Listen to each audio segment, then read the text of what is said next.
The supply depot on Nexus Station operated with the kind of soul-crushing efficiency that made bureaucrats weep with joy and everyone else contemplate violence. Rows of identical terminals hum beneath flickering overhead lights, while various species shuffled through lines that move with all the urgency of geological processes. Kex Theory Senior Supply Technician Vorthe K had processed exactly 4,712 requisition forms in his career. He took pride in this number, mostly because it represented 4,712 opportunities to say no to people who thought they deserved better equipment than regulations allowed. The human woman who approached his terminal didn't look like she caused trouble. Average height, unremarkable features, wearing the standard issue gray jumpsuit that marked her as recently processed military personnel. Her dark hair was pulled back in a regulation knot, and she carried herself with a kind of casual confidence that suggested either supreme competence or complete ignorance. Vorthe K was betting on ignorance. Next, he wheezed through his respiratory slits, not bothering to look up from his screen. The woman stepped forward and placed a single data pad on his counter. Standard combat requisition. Full kit. Vorthe K's 4 eyes finally focused on her. Humans were still relatively new to the Galactic Military Cooperation Initiative, and most of them approached their first equipment assignment with either wide-eyed excitement or barely contained terror. This one seemed to regard the process with the same enthusiasm she might reserve for ordering lunch. Species, human. Designation. He squinted at the datapad. No rank listed. That's correct. Combat specialization? General. Vorthe K's mandibles clicked in annoyance. He hated vague answers. Look, human, I need specifics. Artillery? Close quarters? Reconnaissance? Electronic warfare? The system won't process a request without proper classification codes. The woman considered this for a moment. Diplomatic. Diplomatic isn't a combat specialization. You'd be surprised. Behind her, the queue was beginning to show signs of restlessness. A Vorthan engineer shifted his weight from tentacle to tentacle, while a pair of crystalline collective drones emitted increasingly agitated harmonics. Vorthe K decided to move things along rather than decode whatever odd human humor was at play. Fine, I'll put you down as multi-role infantry. Standard kit includes body armor, helmet, sidearm, and basic field equipment. His claws dance across the interface. Current available helmet numbers are, let's see, 47 Alpha 9 through 47 Alpha 15. 47 Alpha 9 will be acceptable. Vorthe K paused. Something about that number tickled the back of his memory, like an itch he couldn't quite reach. He shook his head and continued processing. Armor size. Medium will suffice. Weapon preference? We have standard plasma sidearms, kinetic rifles, or whatever's available. The efficiency was almost unsettling. Most new recruits had opinions about their gear, preferences born from training simulations or cultural biases. This human seemed to regard military hardware the way others might view office supplies. Vorthe K screen flashed green as the requisition processed. Report to Equipment Bay 7 in 2 hours. Present as confirmation code to the automated systems. He handed her a small chip. Next. But the human didn't move immediately. She glanced at the confirmation display, and for just a moment, something flickered across her features. Not surprise, exactly. More like recognition. 47 Alpha 9, she repeated quietly, as if testing how the words felt. Problem? Vorthe K asked, though he was already gesturing for the next person in line. No problem. The woman pocketed the chip. Just nostalgic. She walked away before Vorthe K could ask what a human who'd barely been in military service long enough to complete basic processing could possibly be nostalgic about. The Vorthan engineer slithered forward. tentacles already wrapped around a data pad thick with specialized equipment requests. 20 minutes later, after explaining to the engineer why he couldn't have military-grade plasma cutters for routine maintenance work, Vorthake found himself staring at his screen. That helmet number was still bothering him. "Hey, Zeflon," he called to his colleague at the next terminal. 47 Alpha 9 ring any bells? The younger Kextheri looked up from a heated argument with a Turalian, who insisted his religious beliefs required blessed ammunition. "Should it? I don't know. Something familiar about it." Zeflon's head tilted thoughtfully. "Didn't we have some kind of memo about retired numbers? Something about not issuing certain designations." Vorthake felt a small chill run down his spine. Retired numbers were rare, usually reserved for equipment involved in catastrophic failures or, occasionally, legendary achievements. But the system had processed the request without any warnings or blocks. "When was the last time you saw the restricted list?" he asked. "Months ago. Maybe longer." Zeflon shrugged, returning to his increasingly agitated customer. "System would have caught it if there was a problem, right?" Vorthake stared at his screen for another moment, then forced himself to focus on the next requisition. The system was designed to prevent exactly these kinds of administrative errors. If 47 Alpha 9 had been restricted, the request would have been automatically denied. Still, as he processed requests for the next hour, he couldn't shake the image of the human woman's expression when he'd read out that number. Not surprise, not confusion, but recognition, almost as if she'd been expecting it. Junior archive technician Mirthel had always prided herself on her ability to sleep through anything. Triple shifts, proximity alarms. Even the time a Gorlin freighter had crashed into the station's outer ring. But tonight, for reasons she couldn't articulate, sleep remained stubbornly elusive. She blamed Vorthake. The old supply clerk had cornered her during her dinner break, pestering her about some helmet designation that was supposedly giving him anxiety dreams. 47 Alpha 9, he'd repeated like a mantra. "I know that number means something. Check the archives, will you? Please." Mirthel had initially planned to ignore him. Archive techs weren't customer service representatives for paranoid equipment clerks. But Vorthake had looked genuinely disturbed, and she'd made the mistake of mentioning she was working the night shift anyway. Now, surrounded by the soft hum of data storage units and the occasional chirp of automated backup procedures, she found herself typing the designation into her terminal. The initial search returned standard results. Helmet 47 Alpha 9, manufactured 3 cycles ago, assigned to various personnel, currently in active rotation. Nothing unusual, nothing retired, nothing restricted. Typical, she muttered, reaching for a caffeine supplement. Vorthake's probably having stress hallucinations again. But professional curiosity was a dangerous thing in an archive technician. Instead of closing the file, Mirthel expanded her search parameters.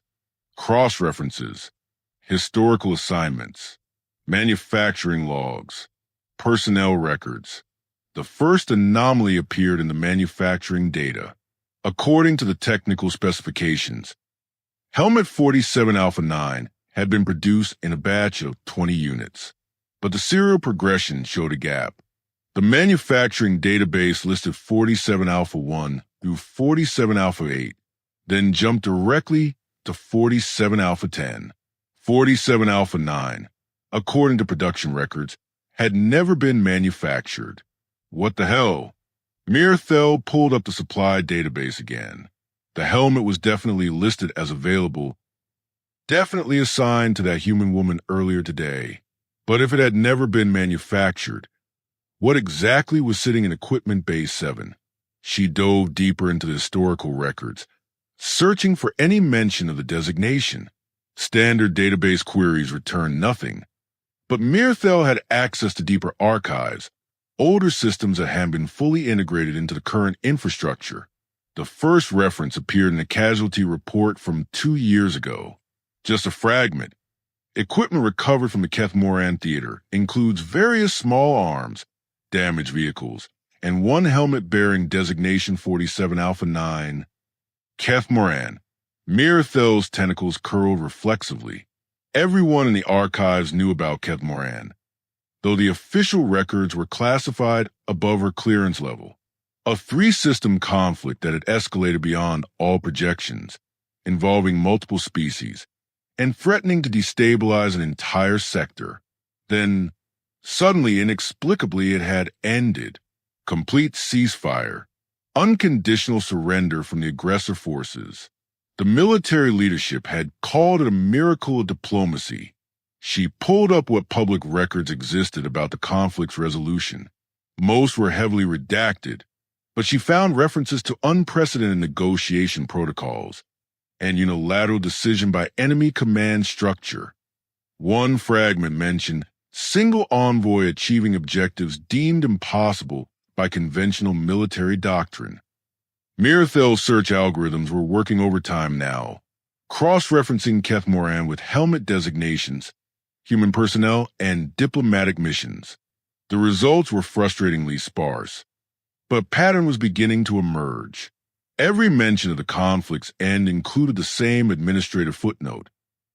All equipment associated with Resolution Protocol to be permanently retired from active service pending classification review.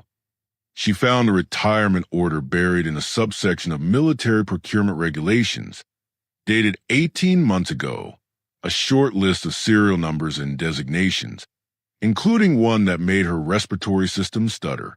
Helmet 47 Alpha 9, permanently retired, classification pending.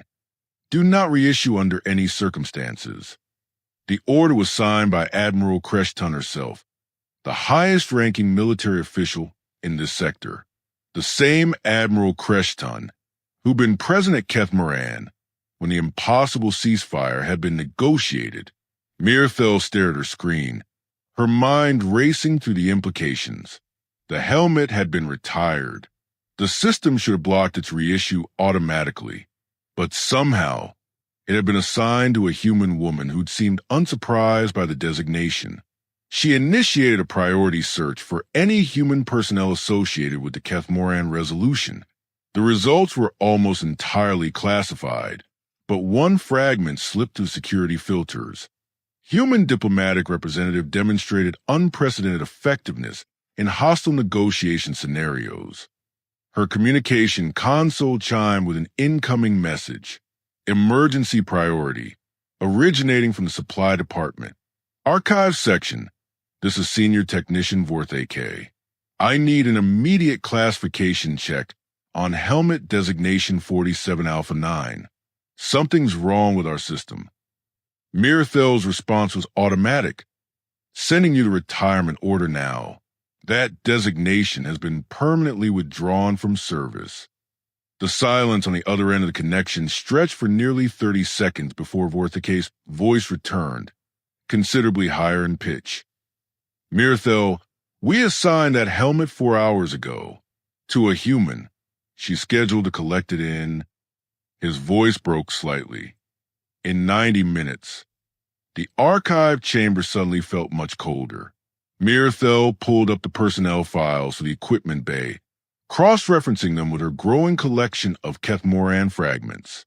If her suspicions were correct, if the human woman was who she was beginning to think she might be, then they hadn't just made a clerical error.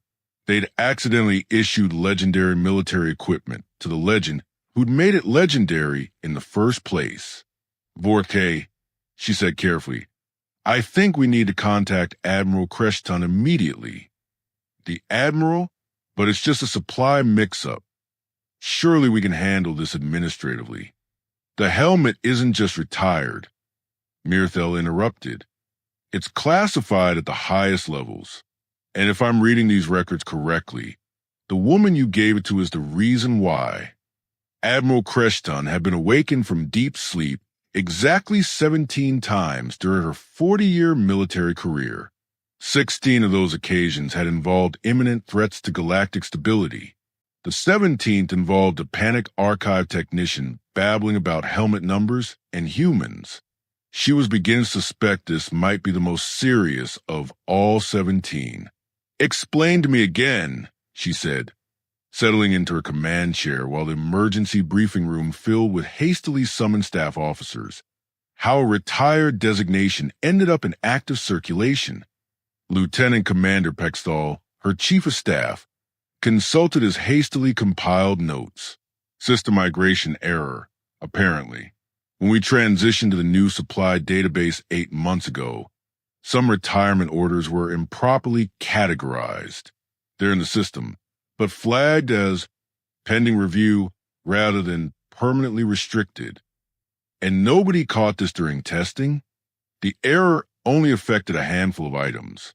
17 total designations out of several million active records."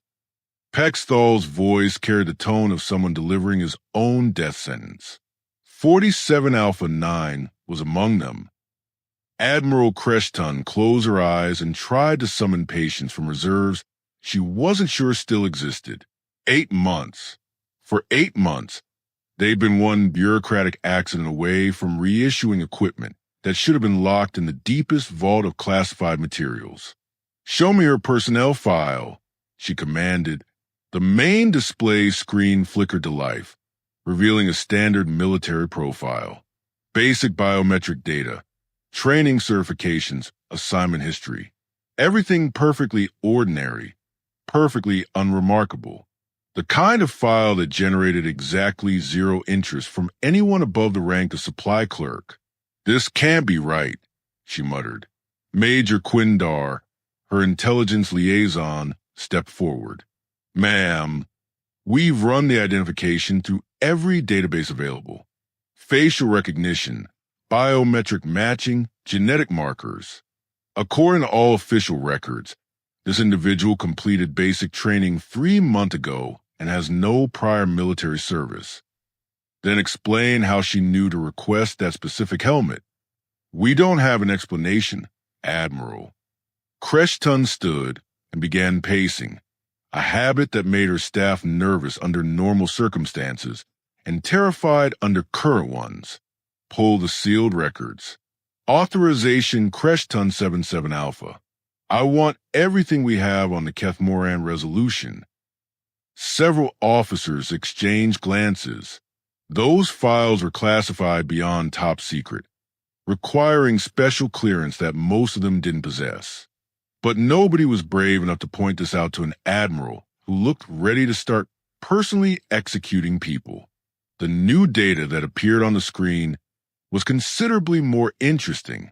Video footage from the enemy command center, audio recordings of impossible negotiations, tactical analyses that use phrases like unprecedented psychological warfare and complete strategic capitulation achieved through unknown methods, and photographs, dozens of them taken by intelligence operatives, surveillance drones, and enemy personnel who've been too stunned to remember security protocols, all showing the same human woman, the same woman who'd casually requested standard combat gear from a board supply clerk 4 hours ago.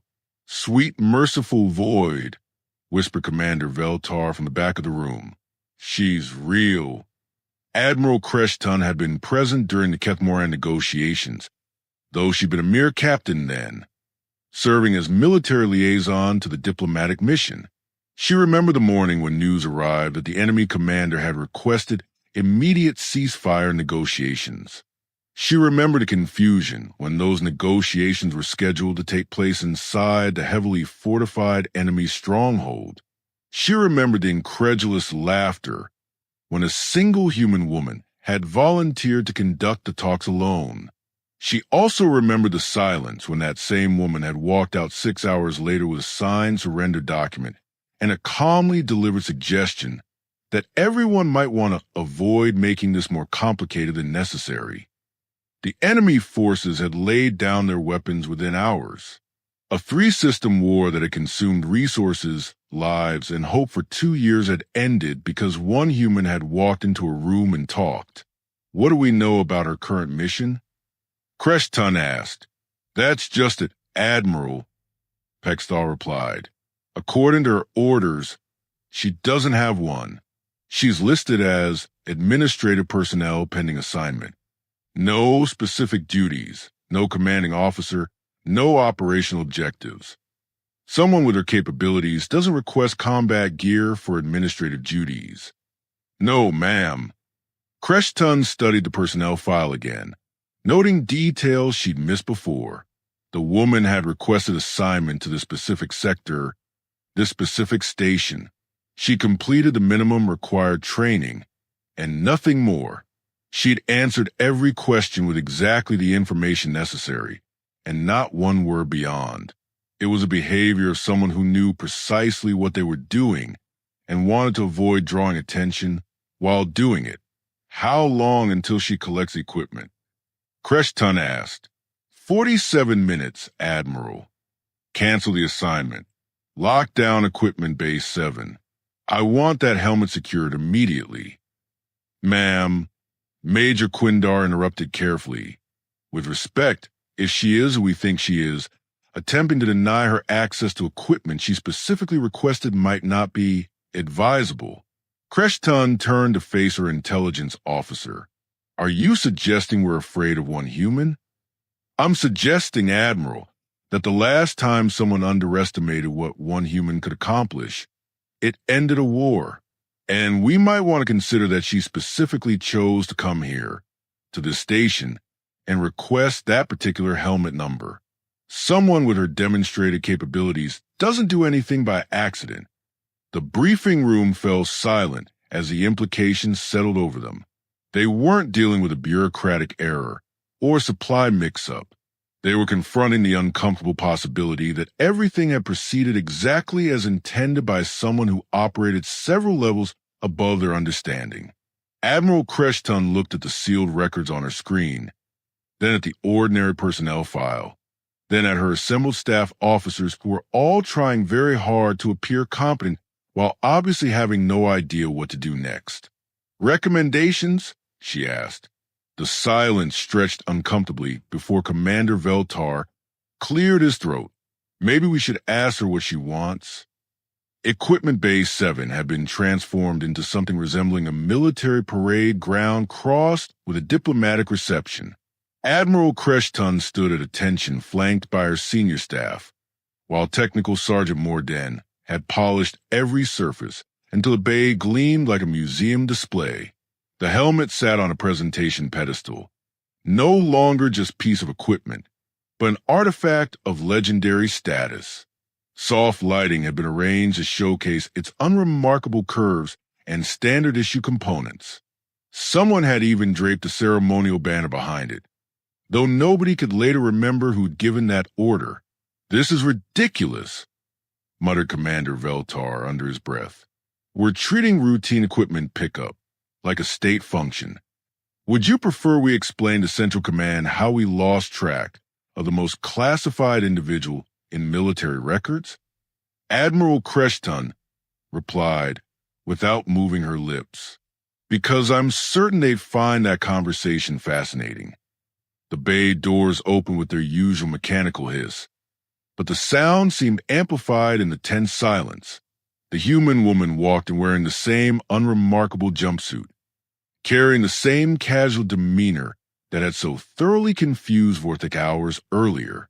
Her expression registered the transformed bay, the assembled officers, and the dramatically presented helmet with the kind of mild interest one might show for an unexpectedly elaborate lunch menu. Well, she said, stopping in front of the formation, this is new.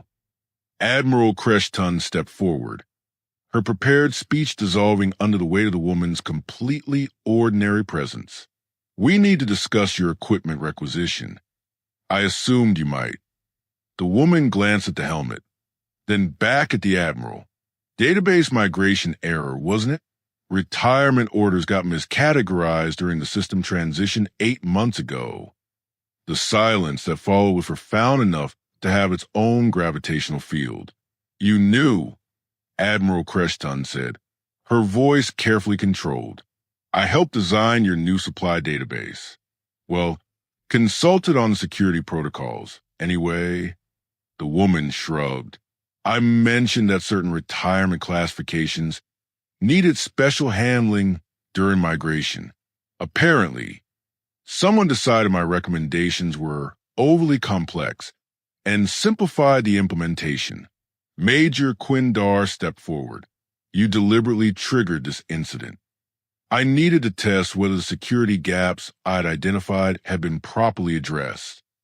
She gestured toward the assembled officers. Given the current circumstances, I'd say they haven't been. Admiral Creshton felt a familiar sensation, the same mixture of admiration and exasperation she'd experienced during the Kethmoran debriefings.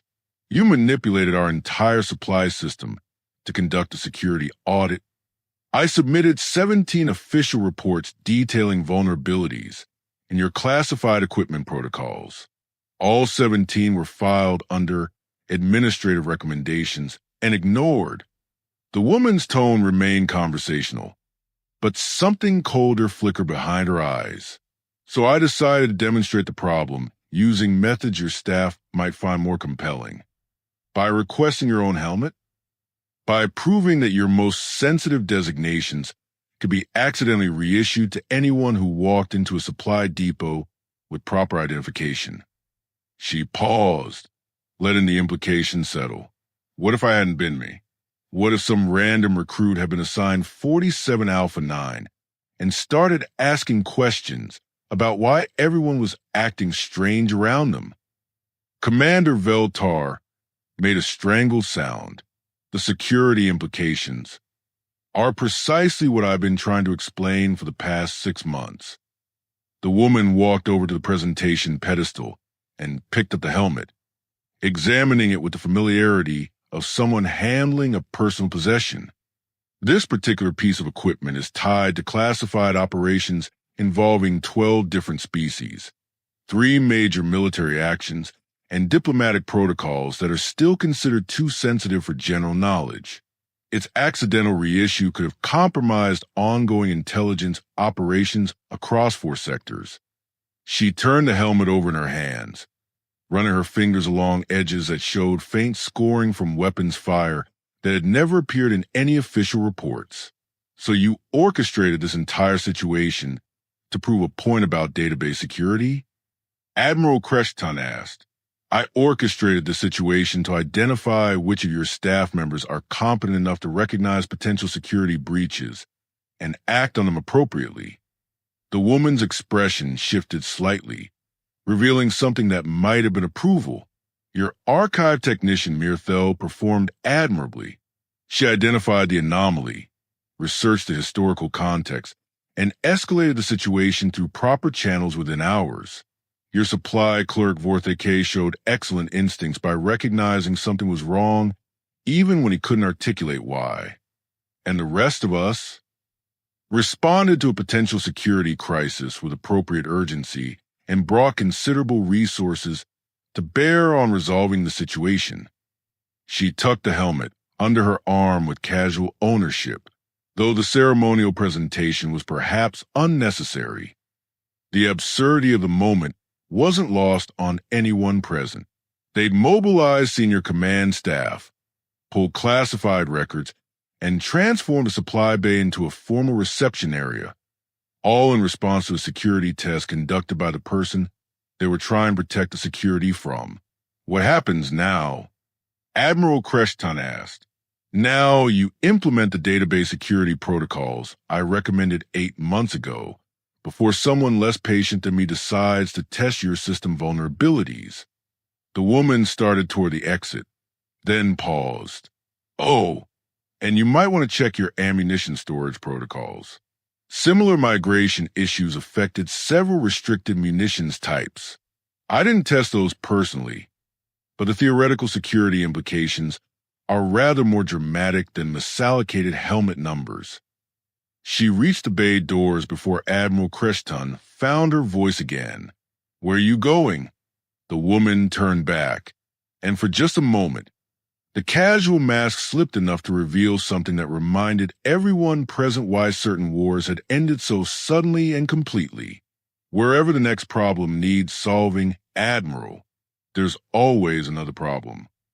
The doors closed behind her, leaving behind a room full of military officers contemplating the uncomfortable realization that their most sophisticated security systems had just been effortlessly manipulated by someone conducting a casual audit during her spare time. Technical Sergeant Morden was the first to break the silence. Should someone mention that she never actually collected her sidearm or body armor? Admiral Creshton stared at the empty pedestal where the helmet had been displayed with such ceremony just minutes before. Something tells me, she said slowly, she already has everything she needs.